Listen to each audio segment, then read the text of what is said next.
C'est non seulement le fait d'une détermination et d'un acte de Dieu que Jésus-Christ soit ainsi Seigneur, mais c'est une nécessité pour nous.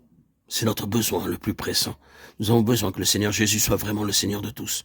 Le monde lui-même en a besoin. Ce qu'il faut au monde à l'heure actuelle, son besoin le plus impérieux, c'est que le Seigneur Jésus soit mis à la place qui lui revient de plein droit, le trône. Nous pouvons naturellement émettre cette opinion dans un sens tout à fait général, sans que la situation du monde en soit affectée. Ce que nous disons dans un endroit du globe aussi insignifiant que celui où nous sommes n'a peut-être pas grande portée. Du reste, vous pouvez dire la chose où vous voulez, vous pouvez l'acclamer sur les toits, sans que cela ne fasse aucune différence. Et pourtant, c'est vrai, le besoin actuel du monde, c'est Jésus-Christ, et Jésus-Christ avec toute l'autorité qui s'attache à son titre de Seigneur.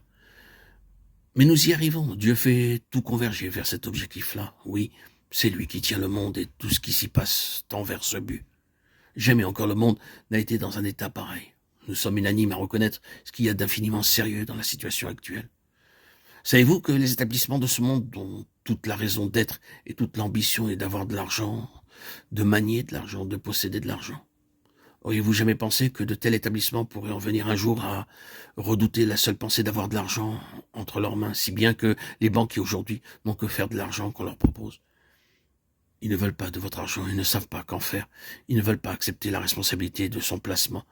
C'est un symptôme terrible, et ce n'est pourtant là qu'un des aspects de la situation contemporaine.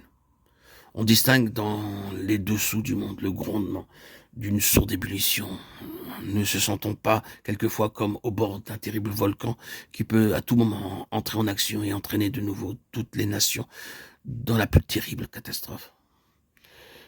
Devant ces perspectives, l'aveuglement et l'insensibilité d'un si grand nombre de nos semblables a quelque chose à la fois de tragique et d'inconcevable.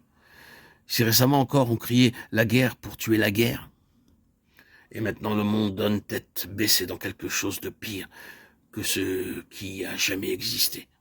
Et pourtant la dernière catastrophe dépassait déjà tout ce qu'on avait vu auparavant.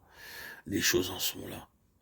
Et Dieu les laisse suivre leur cours. Il permet tout cela pour faire tout converger. Vers quoi? Vers la reconnaissance de son Fils comme Seigneur, vers la constitution du royaume de son Fils. Quand le gouvernement sera exercé par le Seigneur Jésus, il y aura un changement. Pas avant. Là encore, les conditions mêmes dans lesquelles le monde se débat prouvent que son besoin le plus impérieux, c'est que Jésus-Christ soit, lui, le Seigneur de tous.